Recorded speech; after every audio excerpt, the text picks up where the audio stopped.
यहाँ पे एक दूसरा इंटरेस्टिंग पेड़ इससे लगा हुआ और आप देख रहे हैं बुश है ये इसका नाम ही है, देखिए बड़ा खतरनाक सा नाम है, बेकल। बेकल मीन्स विदाउट पीस। मतलब आपका इसका यदि कांटा किसी की बॉडी में अंदर चला जाता है तो बहुत तकलीफ देता है, कल नहीं मिलती, कल मतलब आराम। तो ये बेकल का पौधा है, जिम्नोस्पोरा इसका बॉटनिकल नेम है। ये सर हम ड्रॉपलेट्स देख रहे हैं, इसमें कुछ बड़ी है कुछ छोटी है, तो क्या ये दो अलग अलग वाइल्ड एनिमल्स की है? वाइल्ड एनिमल्स तो दोनों अलग अलग हैं। देखिए जंगल में जो एनिमल घास और पत्ते खाते हैं, यानी जो हर्बीवोरा होते हैं, उनको दो कैटेगरी में बांटा गया है। जनरली सब लोग उसको हरिण बोलते हैं, बट साइंटिफिकली या वाइल्ड लाइफ की टर्मिनोलॉजी में हरिण शब्द नहीं चलता है। हरिण शब्द को हम लोगों ने इसको दो भागों में डिवाइड किया है। एक कहलाता है डियर, एक कहलाता है एंटीलोप। यानी जितने भी आप देख रहे हैं घास चरने वाले और पत्ते चरने वाले जानवर जो ब्राउज करते हैं, ब्राउजिंग बोलते हैं, ग्रेजिंग एंड ब्राउजिंग करने वाले कहलाते हैं हर्बीवोरा। और हर्बीवोरा को दो कैटेगरी में बांटा गया है।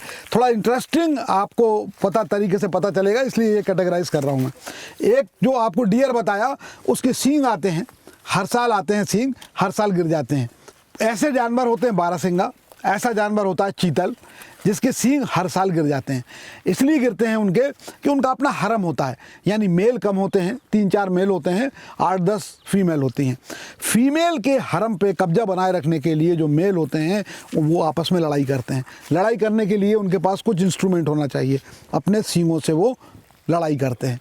जो ज़्यादा पावरफुल होता है वो जीत जाता है, उसके साथ बाकी सब फीमेल चलती हैं।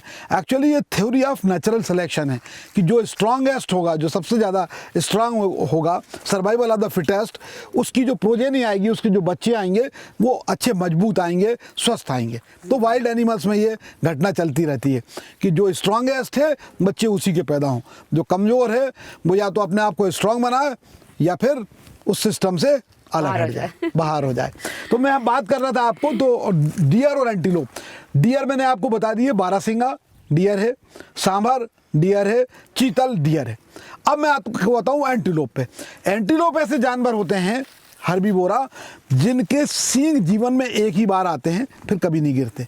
जैसे आप लोगों ने सुना होगा कृष्णमृग, ब्लैक बक, जिसके बारे में वो पूरी की पूरी रामायण लिख दी गई कि सीता जी को दिखा तो सीता जी ने कहा बहुत सुंदर है, तो भगवान राम उसको मारने के लिए चल दिए, पूरी रामायण बन गई। एंटीलोप माने जिसके सींग आए और फिर जीवन भर बने रहे, गिरे नहीं। ऐसे जानवर नीलगाय होते हैं, ब्लैक बक होता है। आप अभी यहाँ अब देखिए दोनों की अलग अलग विशेषता होती हैं। जो एंटीलोप होगा वो एक ही जगह आके डेफिकेट करेगा, वो बेचारा इसीलिए गरीब मारा जाता है। तो ये आप देखेंगे ये इसका एक दिन का मल विसर्जन नहीं है। आपको इसमें पुराने भी दिखेंगी लैंडियाँ, बहुत सी लैंडियाँ तो मिट्टी बन गई हैं आपको दिखेंगी, उसके बाद वाली हैं, उसके बाद वाली हैं, और जो सबसे लेटेस्ट पड़ी है जो उसने कल करा होगा ये भी ऊपर दिख रही है। ये कितने बार यहीं आके डेफिकेट? ये ऐसा कोई निश्चित रूल नहीं है, हो सकता है कुछ दिन बाद इसको लगे और आगे कहीं खाना खाने चला जाए, वहाँ से लौट के नहीं आए, वहाँ की बजाय फिर वो वही करने लगेगा। मगर यूजुअली जहाँ वो आसपास चल रहा होता है वहाँ उसने यदि उस दिन आके मल विसर्जन किया है तो लौट के उसी जगह पर वापस आके करेगा। एक इंटरेस्टिंग चीज़ आप देखिए, दूसरा एंटीलोप भी यहाँ पे आया है।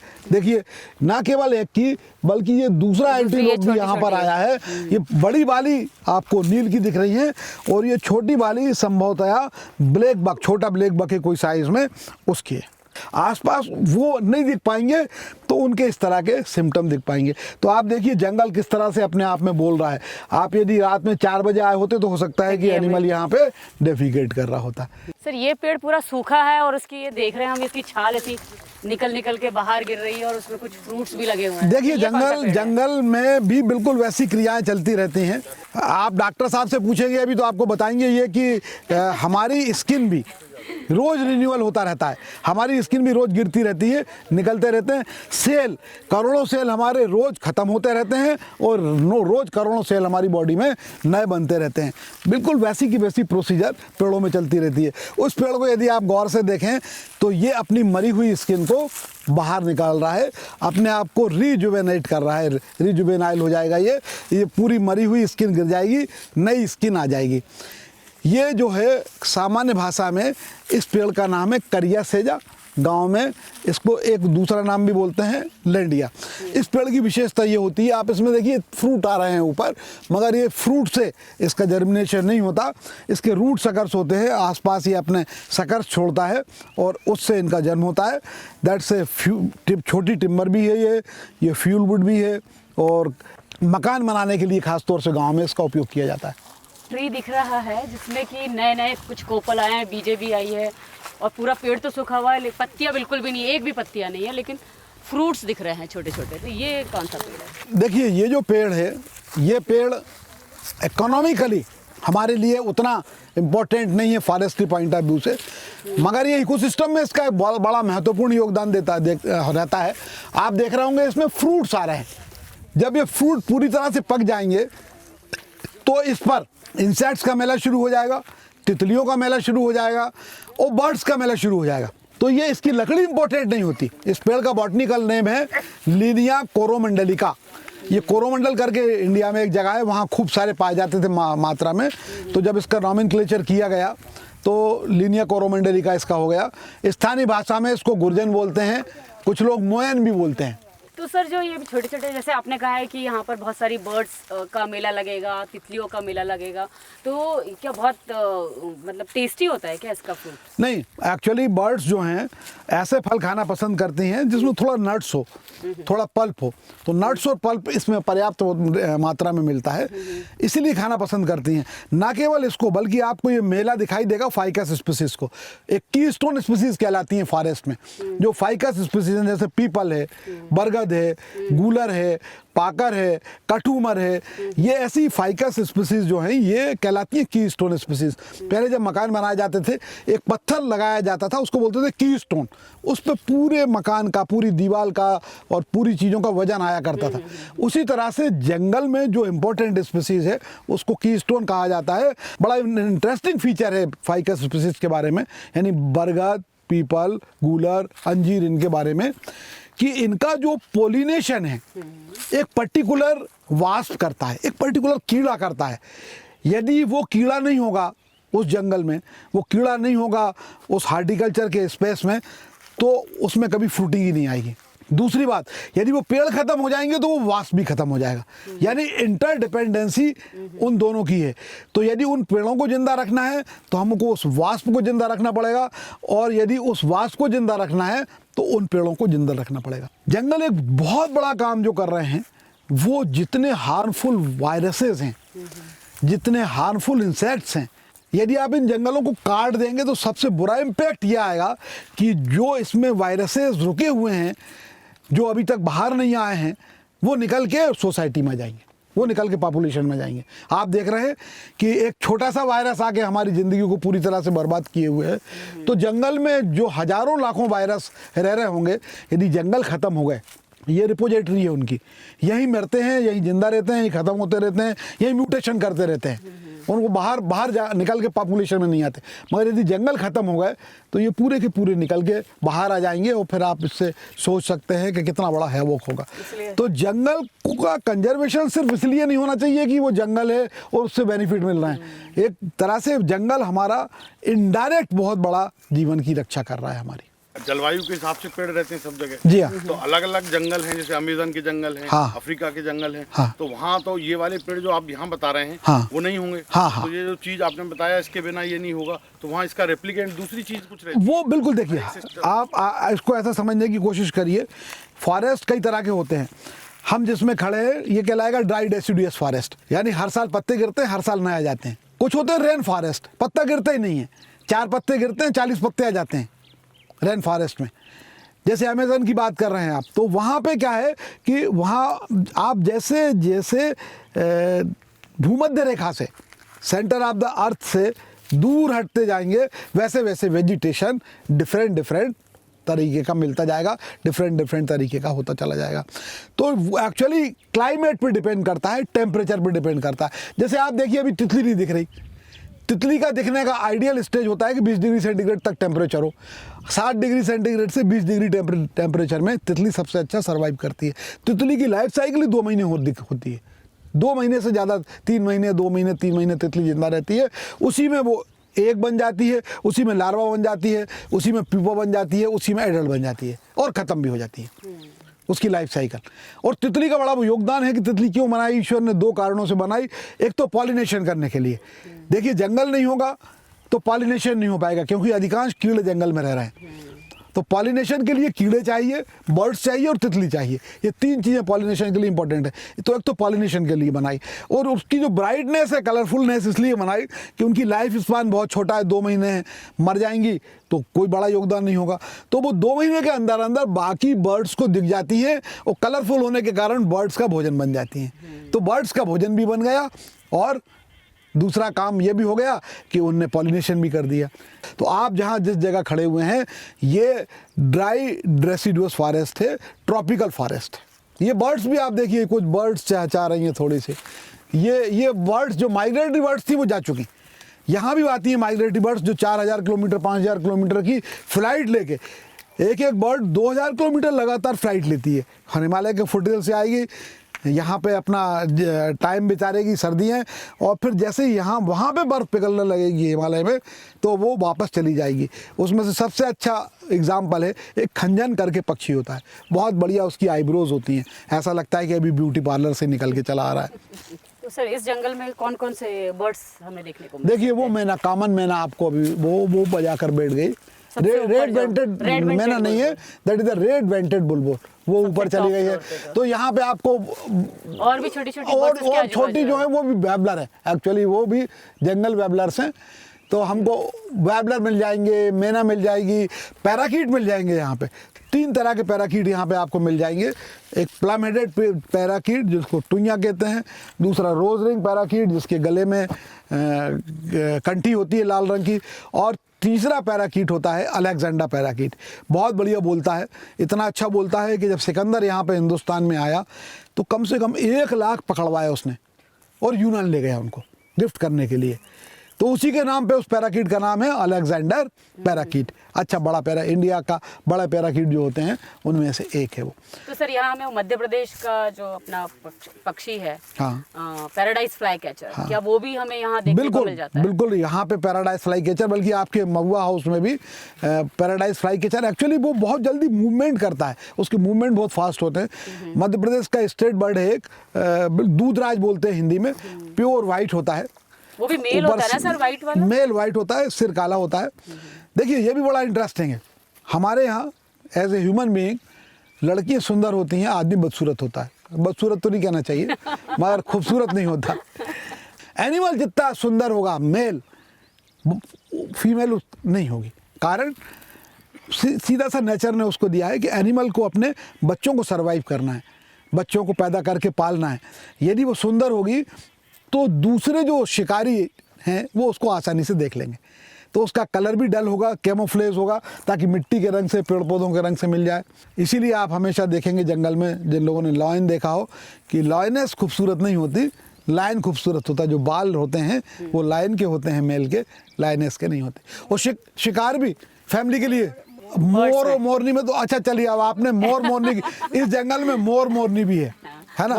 अभी आप आएंगे, बरसात में खूब सारे मोर मोरनी दिखाई देते हैं। जो डांस करता है वो मोरनी नहीं होती, मोर होता है। जो सुंदर बोलता है, नहीं, जो आवाज निकालती कोयल, वो फीमेल नहीं होती, है ना। लता मंगेशकर को कहते थे स्वर कोकिला, है ना। वो एक्चुअली मुकेश को बोलना था या रफ़ी को बोलना था, क्योंकि जो नर है वो गाता है। वो नर क्यों गा रहा है ये भी सुनिए आप, बड़ा इंटरेस्टिंग है। कोयल गाता है, मेल गाता है, इसलिए गाता है कि गाकर फीमेल को बताता है कि मैं कितना स्ट्रांग हूँ, मेरी आवाज़ में कितना पिच है। कई सारे मेल गा रहे होते हैं, आपको जो लगता है ना आवाज़ आ रही है, कई सारे कोयल बोल रहे हैं, हर मेल अलग अलग बोल रहा होता है। मादा कोयल उसी के साथ जोड़ा बनाएगी जो लंबे समय तक बोलेगा, जिसका पिच अच्छा होगा, जिसकी डेप्थ अच्छी होगी, और जो सुर में गा रहा होगा। जैसा मैंने आपको बताया, थ्योरी ऑफ नेचुरल सिलेक्शन, कि जो सबसे अच्छा होगा उसको सेलेक्ट करके उससे शादी करेगी। क्यों? क्योंकि जो आगे आने वाली संतान होंगी वो अच्छी स्ट्रांग, अच्छे पिच वाली और मजबूत पैदा होंगे। इसलिए ऐसे का ऐसा मोर में है, ऐसे का ऐसा बाकी एनिमल जगत में, एनिमल किंगडम में ये सब चीज़ें चलती रहती है। ये एरिया के हिसाब से जैसे एक जंगल में एक शेर रह सकता है, सब बताते हैं। हाँ। तो उसकी भी एक डेफिनेट वो रहता है कि इतने भालू होना चाहिए, इतने मतलब बाकी जानवर हैं ये इस संख्या में रह सकता है, ये इसमें उससे ज़्यादा होंगे तो इकोसिस्टम गड़बड़ा जाएगा। Very interesting question. देखिए आपको बताता हूँ, टाइगर हफ्ते में यूजुअली एक शिकार करता है, बस 7 दिन तक 10 दिन तक वो फिर उसको खाना खाने की ज़रूरत नहीं है। एक बार में 10, 20, 25 किलो खा लेता है। And all protein no nicotine tiger के लिए कहा जाता है, इसीलिए स्ट्रांग है। ऑल प्रोटीन नो निकोटीन, तो प्रोटीन खाता है पूरा का पूरा। हफ्ते में एक जानवर चाहिए। महीने में कितने हुए? 4 हुए। साल में कितने हुए? रफली 50। ठीक है, टाइगर 10 अटेम्प्ट करता है तब एक बार एनिमल को पकड़ पाता है। 10 बार कोशिश करता है, 9 बार फेल्योर होता है, क्योंकि उसकी स्पीड उस एनिमल की स्पीड से कम है जिसका वो पीछा कर रहा है। You got my point? पहले आधे मिनट तक टाइगर की स्पीड उस एनिमल की स्पीड से अधिक होती है। आधे मिनट के बाद इतना बल्कि है कि उसकी स्पीड कम होती जाती है, और वो जो दूसरा एनिमल है, सपोज करिए ब्लैक बक है, उसकी स्पीड ज़्यादा होगी और वो निकल जाएगा। 10 अटेम्प्ट्स में से एक अटेम्प्ट में सक्सेस होता है, यानी 50 मल्टीप्लाइड बाई 10 कितना हुआ? 500। जिस जंगल में 500 एनिमल्स होंगे वहीं पर टाइगर सर्वाइव कर सकता है। यदि वो 500 एनिमल्स 10 स्क्वायर किलोमीटर में हैं तो 10 स्क्वायर किलोमीटर में टाइगर रह जाएगा। यदि वो 200 स्क्वायर किलोमीटर में है तो उसकी टेरिटोरी 200 स्क्वायर किलोमीटर हो जाएगी। और जितने भी शिकार करने वाले एनिमल हैं वो अपनी मार्किंग करते हैं, पंजे की मार्किंग करके, डेफिकेट करके और यूजुअली यूरिनेशन करके। जितने भी प्रेडेटर होते हैं, जितने भी शिकार करने वाले होते हैं, तो टाइगर अपनी मार्किंग करवाता है पूरे एरिया में। सपोज करिए 50 स्क्वायर किलोमीटर का एरिया है जहाँ पे वो शिकार करता है, रोज मार्किंग कराएगा। दूसरा टाइगर आ गया तो मार डालेगा उसको, और वो उसमें एंटर भी नहीं करेगा। अगर आ गया वो तो उसको दूसरा सूंघ लेगा, उसको सेंट की खुशबू आ जाएगी, वो हिम्मत नहीं करेगा। तभी हिम्मत करेगा जब वो सोच लेगा कि मैं इससे ज़्यादा दमदार हूँ, तो एंटर करेगा, नहीं तो नहीं करेगा। कभी कभी जंगल में टाइगर मरे हुए भी मिलते हैं, उसका एक कारण उनका फाइटिंग भी होती है, जो आपस में फाइटिंग के कारण मरते हैं। तो अब आप जनरल लाइफ में देखिएगा, कुत्ते आपको पेशाब करते हुए जगह जगह दिखेंगे, खास तौर से बिजली के खंभों पे। कारण because they are marking their territory, कि दूसरा कुत्ता नहीं आना चाहिए। मैंने आपसे कहा जो भी शिकार करते हैं, जो कुत्ता है वो भी जंगल से आया है। जंगल में भी कुत्ते, इसी जंगल में जहाँ आप खड़े हैं, यहाँ से 5 किलोमीटर अंदर आप जंगल में चले जाएं, हो सकता है वो जंगली कुत्ते दिख जाएं। बड़ा इंटरेस्टिंग लोग उसके बारे में कहते हैं, जंगली कुत्तों के बारे में, कि वो ऑड नंबर में मिलते हैं। ऑड नंबर मतलब 5, 7, 9, 11, 13। उनका शिकार करने का तरीका ये होता है, वो भी आप देखिए नेचर ने कैसे कैसे बनाया, वो भागते भागते शिकार करते हैं। मान लीजिए 7 का पैक चल रहा है किसी चीतल के पीछे शिकार करने, तो वो जानवर दौड़ता जाएगा, ये भी पीछे दौड़ते जाएंगे। कोई एक बॉडी का जितना पार्ट आ गया उसका उतना मांस निकाल लेगा, उतना मांस खा लेंगे, फिर दौड़ते रहेंगे। और जो आगे दौड़ रहा होता है वो जिसको खाना मिल गया, अब वो पीछे आ जाएगा, और जो पीछे धीरे दौड़ रहा था अब वो आगे तेज दौड़ने के लिए आगे आ जाएगा। और वो जानवर को कंडीशन ऐसी आती है कि खाते खाते उसका 5-10 किलो मांस निकाल लेते हैं, और आखिर में वो घायल होकर गिर जाता है, फिर सब मिलके खा लेते हैं। ये तो एक तरीका हुआ। अब दूसरा तरीका देखिए इसमें, कि थ्योरी ऑफ नेचुरल सिलेक्शन ये है कि जो एनिमल कम दौड़ पा रहा होगा, जो तेज दौड़ रहा होगा वो तो भाग लेगा, और जिसकी एज ज़्यादा हो गई होगी, जो शरीर से वीक होगा, जो चल फिर नहीं पा रहा होगा, ज़्यादा बहुत ज़्यादा स्ट्रगल नहीं कर पा रहा होगा, नेचर उसको कहती है कि अब आप खाना बन जाओ सबका, तो वो उसका खाना बन जाता है। एक और ये भी लग रहा है कि शायद ये क्रोकोडाइल के स्किन की तरह ऊपर का छोटा छोटा वैसा भी दिख रहा है। देखिए इसकी जो, और इसमें सर ये देखिए गोंद भी निकल रही है। देखिए इसकी स्किन यानी बार्क भी ब्लैक है, बट हमने जो पीछे पेड़ देखा तेंदू से, उससे क्वाइट डिफरेंट है। आप देख रहे होंगे लगभग स्क्वायरिश है इसकी जो बार्क निकल रही है वो स्क्वायरिश है। अब आप rectangular सी। हाँ, अभी आप कल्पना करके देखिए, सोच के देखिए कि ये पेड़ कितना महंगा पेड़ होगा, कितना इम्पोर्टेंट पेड़ होगा। फ्रूटिंग भी हो रही है। अभी आपको खाने पीने की चीज़ों में गेहूं क्या भाव होगा मार्केट में? अभी 2400-2500 रुपए किलो। 25 रुपये किलो है गेहूं। इस पेड़ की आप कल्पना कर सकते हैं, ये 25 रुपये किलो की बजाय 2000 रुपये किलो होगा। ये इसका जो बीज आएगा इसका 1500 से 2000 रुपये किलो के बीच में होगा। ये चिरौंजी है, सब लोगों ने खाई है इसको, हम लोग अपनी मिठाई वगैरह में भी डालते हैं, कई सारी चीज़ों में इसको इंग्रेडिएंट फ्रूट्स का ऐसा ड्राई फ्रूट है। ये जंगल का जो सबसे महंगा ड्राई फ्रूट यहाँ का पाया जाता है। 2 ड्राई फ्रूट बहुत महंगे होते हैं। हिमालयन एक ड्राई फ्रूट होता है, दैट इज़ कॉल्ड चिलगोंजा। एक होता है चिलगोंजा, वो लगभग 5-6 हज़ार रुपये किलो होता है, और ये लगभग 2000 रुपये किलो होता है। इसका बॉटनिकल नेम है बुकैनिया लांजान।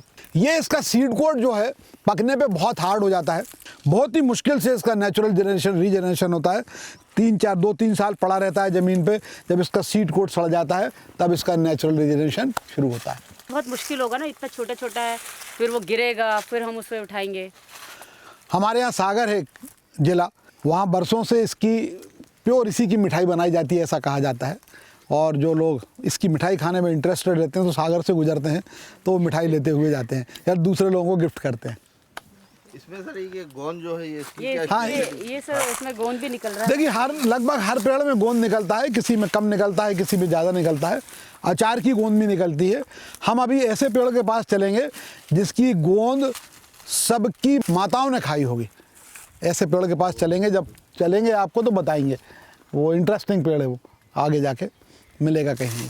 सर यहाँ से हम वापस चलते हैं महुआ हाउस।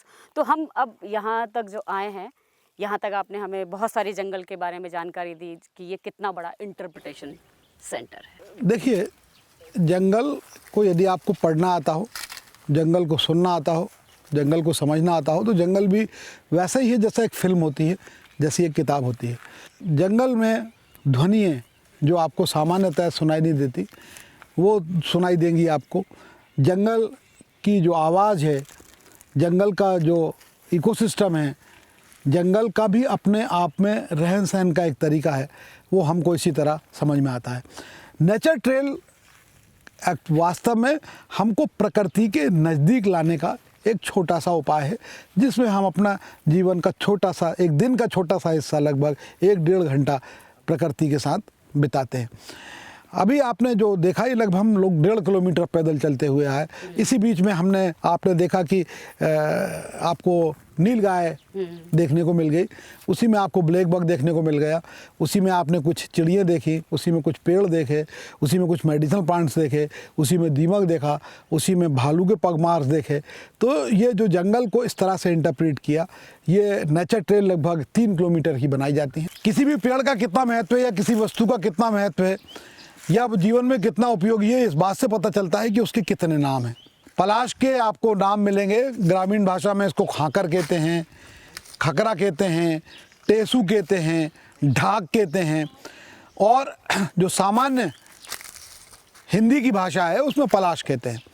इंग्लिश में इसको फ्लेम ऑफ द फॉरेस्ट कहते हैं, और इसकी बॉटनी का नेम है ब्यूटिया मोनोस्पर्मा। ब्यूटीफुल तो है ही, तो ब्यूटिया मोनोस्पर्मा इसका लैटिन का नाम है। ये पेड़ जड़ से लेके और फूल और पत्ते तक बहुत उपयोग का पेड़ है। जैसे जड़ है, हमारी इंडियन इकोनॉमी में इसका सबसे बड़ा योगदान ये रहा है बहुत पहले से, फसल में, एग्रीकल्चर में, कि इसके पत्तों से दोना बनता है, पत्तलें बनती हैं। आज से 50 साल पहले जब ये प्लास्टिक का आविष्कार नहीं हुआ था, बहुत ज़्यादा उपयोग नहीं हुआ था, तो इसके दोने पत्तल पे ही पूरा का पूरा खाना, पूरे गांव का, पूरे शहर का खाना हो जाया करता था। 50 साल बाद आप देखेंगे कि प्लास्टिक इतनी ज़्यादा दुर्गति कर चुका होगा पूरी दुनिया की कि बैन हो जाएगा, तो फिर से लौट के इसका पलाश के पत्तों पर, दोना पत्तल पे हम लोग वापस आना ही हमारी नियति होगी, और वो बहुत अच्छी बात होगी क्योंकि ये बायोडिग्रेडेबल है। फिर आता है इसके बाद इसके फूल से इसके होली पर, देखिए एक तो होली के समय आता है, उसके फूलों को यदि रात भर उबाला जाए तो बहुत ही अच्छा रंग का केसरिया रंग बनता है। उससे न केवल होली खेली जाती थी बल्कि कपड़े रंगने का काम भी लिया जाता था। पहले कई तरह के रेशमी वस्त्रों को रंगने के लिए इसका उपयोग किया जाता था। वैसे तो रेशमी वस्त्रों में जो नेचुरल डाई है वो पारिजात के जो फूल होते हैं उसके डंठलों से होती हैं। जो आप देखते हैं जो सबसे महंगी साड़ियाँ आती हैं सिल्क की, जिनकी कीमत 5 लाख तक हो सकती है, उनको यदि नेचुरल डाई किया गया है तो पारिजात के डंठल से जो फूल से जो रंग एकत्रित किया जाता है उससे किया जाता है। इसी तरह पलाश का आपने देख लिया फूल का उपयोग। इसके बाद इसका फल पलाश का तेल होता है। कई सारी चोटों में इसके पलाश के तेल का कई सारी मालिश करने में, मसाज करने में, आर्थराइटिस के रोगियों को मालिश करने में पलाश के तेल का उपयोग किया जाता है। मतलब एक जो पलाश का पेड़ है उसके इतने सारे यूजेस हैं, हर पेड़ के यूजेस हैं। मगर ये चूंकि हमारे जनजीवन के बहुत निकट पाया जाता है, हर जगह पाया जाता है, हर तरह की ज़मीन में आ जाता है, तो इसके यूजेस हमको ज़्यादा एक्स्ट्रॉर्डनरी तरीके से दिखाई दे जाते हैं। एक बात और, एक पलाशी का मैदान आपने सुना होगा, लड़ाई हुई थी अंग्रेज़ों की लड़ाई हुई थी भारतीयों से, पहली लड़ाई जो हुई थी जिसमें अंग्रेज़ों की विजय हुई थी और वो टर्निंग पॉइंट था भारत में अंग्रेज़ों के आने का, पलासी के मैदान में हुई थी। वो पलासी का मैदान इसलिए कहला जाता है कि पलाश के पेड़ उस मैदान में बहुत ज़्यादा थे। पेड़ों पे कई सारे शहरों के नाम लिखे गए, जैसे वडोदरा गुजरात का, वहाँ बड़ के पेड़, बहुत बड़े बड़ के पेड़ पाए जाते थे, तो उसका नाम वडोदरा हो गया। ऐसे कई सारे शहर हैं जिनके नाम हमारे यहाँ पेड़ों पे रख दिए गए हैं। तो डॉक्टर सुदेश वाघमारे जी, आप हमारे महुआ हाउस में आए और आपने महुआ हाउस ट्रेल के बारे में बहुत अच्छी जानकारी दी, जंगल के बारे में जानकारी दी और इतनी महत्वपूर्ण जानकारी दी कि जो आज तक हम लोगों को पता नहीं थी, हमारे जो टूरिस्ट आए थे उन्हें भी नहीं पता था। तो आपका बहुत बहुत धन्यवाद। आप धन्यवाद दें। इससे पहले मैं बताना चाहूँगा कि जो भी प्रकृति से जिसको भी थोड़ा बहुत लगाव है उनको नेचर ट्रेल पर आकर ज़रूर इस अनुभूति को महसूस करना चाहिए कि जंगल किस तरह बोलता है, पेड़ पौधे किस तरह बोलते हैं, एंटोमोलॉजी, कीड़े मकोड़े किस तरह से हमारे जीवन में महत्वपूर्ण भूमिका अदा करते हैं। हमारे भोपाल के एक शायर हैं, उन्होंने बहुत अच्छी बात कही है कि सितारों में आँखों को महफूज रखना, बहुत दूर तक रात ही रात होगी, मुसाफिर हैं हम भी, मुसाफिर हो तुम भी, किसी मोड़ पर फिर मुलाकात होगी। तो नेचर ट्रेल पे आइए और मुलाकात करते रहिए और जंगल को जानिए। जंगल को जानिए। तो आज के कार्यक्रम में बस इतना ही। अगले हफ्ते हम फिर किसी और नई शख्सियत के साथ हाजिर होंगे। तब तक मुझे और मेरी पूरी टीम को दीजिए इजाज़त। नमस्कार।